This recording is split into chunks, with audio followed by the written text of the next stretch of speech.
Bonjour mes chers abonnés, je suis ravie de vous retrouver. Alors aujourd'hui j'ai choisi l'oracle L'âme en éveil. Certains me demandent les oracles que j'utilise, n'hésitez pas à me demander. Quand j'y pense, je vous le dis. Donc c'est parti pour la guidance astro. J'essaierai de faire un tirage pour la lune qui approche. On commence par les cancers. Alors on nous parle d'un déplacement, on cherche un peu sa route.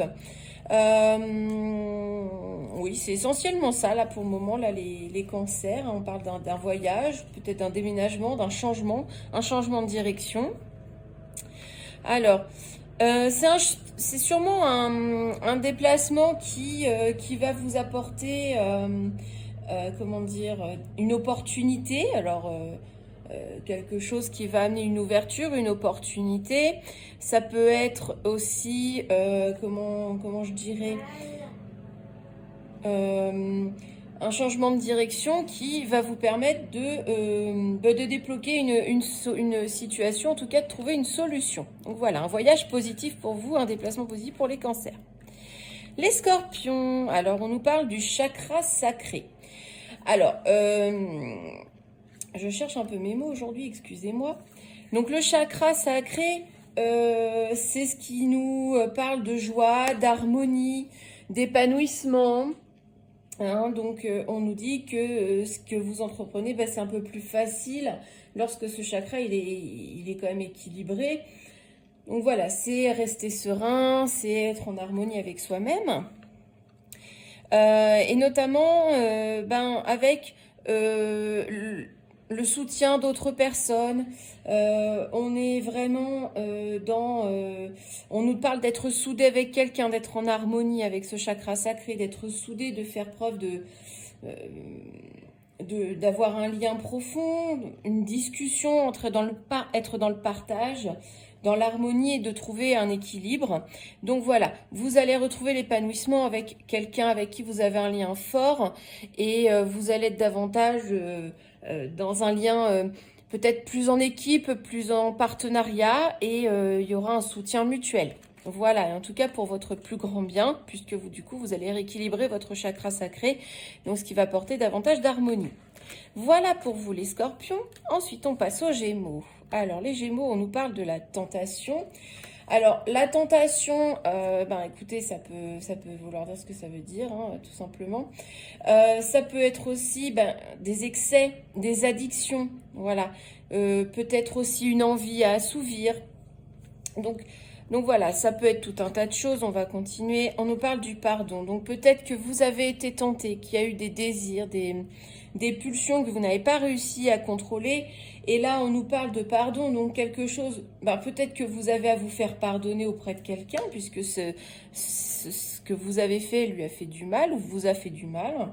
Et donc, on nous parle de mettre fin à tout ça, de s'excuser, de se libérer de ce poids et de mettre fin au conflit. Voilà. Ensuite, on passe aux poissons. Alors, on nous parle d'aventure. Alors, l'aventure, on prend son baluchon et on part comme ça. C'est aussi une progression dans la vie, une sorte d'éveil, d'épanouissement. Mais qui pourrait ne pas se conclure positivement. C'est comme si vous vouliez évoluer, que vous pensiez être sur la bonne voie, mais que finalement, ça ne vous amène pas ce que vous aviez espéré. Ou alors, c'est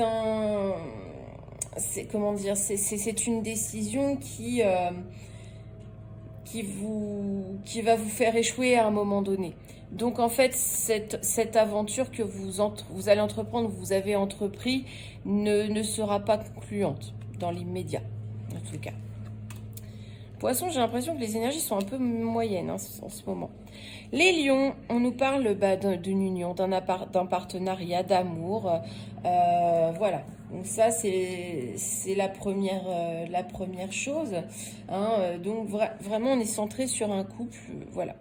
Et on nous parle de méfiance. Alors là, donc du coup, ça parle tout seul. Méfiance dans l'union. Ça peut être que vous faites duper ou vous dupez votre conjoint. Ça peut être un rival qui est dans les environs. Il y a peut-être de la méchanceté aussi dans votre union. Et peut-être aussi que vous vous voilez la face ou que ben, vous prenez un peu l'autre pour un imbécile. Donc voilà, il y a des illusions, il y a une idée de tromperie dans un partenariat, voire même dans un couple. Voilà pour vous les lions. Les sagittaires. Alors, il était une fois, j'adore cette carte. C'est un peu comme le fou dans le tarot. C'est le commencement. C'est le commencement d'un projet, c'est la nouveauté, la jeunesse. Faire preuve aussi de naïveté, on part, on ouvre la page, on écrit quelque chose de nouveau. Alors, on nous parle d'un cadeau, bah, quelque chose d'inattendu. Hein. On commence un projet, une création, il y a un début, une prémisse de quelque chose, mais c'est quelque chose auquel finalement on ne s'attend pas forcément. Et qui va vous... Comment dire, bah, qui va être extrêmement positif. C'est un cadeau du ciel, entre guillemets. Hein. Donc voilà, c'est quelque chose de vraiment intéressant à faire. Donc allez-y, n'hésitez pas, les sagittaires, si vous avez un projet, quel qu'il soit. Les vierges, on nous parle de votre foyer, de votre cocon. Donc ça peut être aussi votre fort intérieur. On va continuer. Mais on nous dit que ça va déménager un petit peu, ça va secouer. Vous allez faire bouger les choses, vous allez... alors ça peut être dans votre foyer, vous avez envie de changement, ou alors vous pouvez déménager, changer d'habitat. Sinon, bah, on vous dit aussi qu'intérieurement, bon, bah, vous allez faire peut-être un peu de ménage dans votre esprit. En tout cas, vous amorcez un changement important. Voilà pour vous, enfin important, ça peut être un changement de déco, hein, voilà. Ou un changement de domicile, ou un changement dans votre fort intérieur. Voilà pour vous les vierges. Les scorpions, on nous parle des enfants. Donc on peut parler de votre enfant, ou alors d'un début de projet. Voilà, c'est un projet qui se met en place petit à petit. Et on nous parle de superficialité. Ah, j'ai un peu de mal à le dire. Alors, donc, là, on nous dit qu'il y a peut-être... on vous dit d'être tel que vous êtes, de vous montrer au naturel, d'être authentique, simple, de prendre soin de vous aussi par rapport à ce projet. Donc, peut-être que vous avez un projet, mais qu'il va falloir prendre soin de vous, prendre soin de votre apparence, de vous valoriser et ne pas rester un peu en surface, hein, avec la superficialité, rester en surface. Donc, vous pouvez réussir, mais il va falloir être davantage authentique, davantage montrer vos vulnérabilités, aussi vos faiblesses, mais aussi montrer votre vraie nature, montrer peut-être votre joie, etc. Voilà, mais ne pas rester sur cette couche du dessus et creuser davantage. Voilà pour vous les Capricornes. Les taureaux. Alors, les taureaux, on nous parle de repli. Alors, avec cette idée de repli, on nous parle d'être renfermé. Hein. Vous vous isolez, vous vous mettez en retrait, vous êtes un peu dans la solitude. Hein. Ensuite, on nous parle de quoi? On nous parle du chakra sacré, racine. Donc, par rapport à ce repli, c'est comme si que vous aviez besoin de vous reconnecter à la terre, de vous reconnecter aux choses essentielles, de vous sentir un peu plus stable, un peu plus en sécurité et d'être davantage ancré dans votre vie, dans votre corps. Parce que bah là, il y a des énergies un peu basses et vous avez vraiment besoin de vous recentrer sur vous-même, sur ce qui est important. Et voilà, de faire un petit temps de pause. Hein. Voilà, vous reconnecter à la nature, etc. Ce qui peut vous améliorer, à augmenter vos énergies. Voilà les taureaux. Ensuite, on continue avec les béliers. Les béliers, on nous parle d'un lien.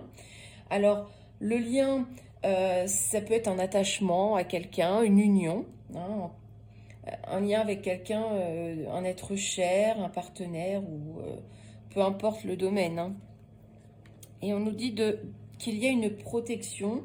Donc, c'est un lien qui vous protège, où on recule la négativité. Voilà, on vous dit de protéger ce lien, en gros. Hein. On vous dit protéger ce lien par tous les moyens. Parce qu'il n'y a pas que des gentils autour de vous. Il n'y a pas que des personnes... en fait, il y a des envieux et du coup, ça attire un petit peu le négatif. Donc, attention à vous, les béliers. On continue avec les balances. Alors là, on nous parle carrément du chakra du cœur. Donc le chakra du cœur, bah écoutez, là, c'est... comment dire? Le chakra du cœur, c'est l'amour, c'est l'équilibre, la compassion, d'être en paix avec nous-mêmes et avec les autres. C'est s'aimer, c'est accepter l'amour qu'on nous donne. Hein. Je sais pas faire attention. Ensuite, on nous parle des signes. Donc, si vous êtes dans l'amour, dans l'acceptation, dans la compassion, eh bien, vous allez avoir des signes de l'univers, des messages. En tout cas, quelque chose qui va vous permettre d'être plus léger aussi. En tout cas, il y a quelqu'un qui cherche à être dans la communication, dans une communication bienveillante avec vous. Hein, et on nous parle de la santé. Donc, la santé, bon, on peut le prendre tel que prenez soin de votre santé, faites attention aux signes, soyez dans l'amour. Ça peut être un problème de santé lié au cœur. Et ça peut être aussi faire attention à votre santé mentale, les vibrations que vous envoyez, etc. Et on termine enfin par les Verseaux. Les Verseaux, on nous parle des guides. Alors les guides, bien écoutez, si vous êtes dans ces énergies-là, c'est du soutien, de l'aide, peut-être une intervention un peu divine, entre guillemets, hein, une intervention de l'univers. Et on vous dit que va falloir accepter de l'aide, accepter du soutien pour pouvoir évoluer, accepter une main tendue pour progresser, vous épanouir davantage. Donc voilà, il faut accepter tout ça et on nous dit que oui, si vous écoutez un petit peu les signes, si vous écoutez un petit peu les autres, votre entourage, oui, vous allez progresser, c'est confirmé, ça sera positif. Voilà, mes amis, je vous remercie pour votre écoute, votre gentillesse dans vos commentaires. Je vous souhaite à tous un excellent week-end. À bientôt.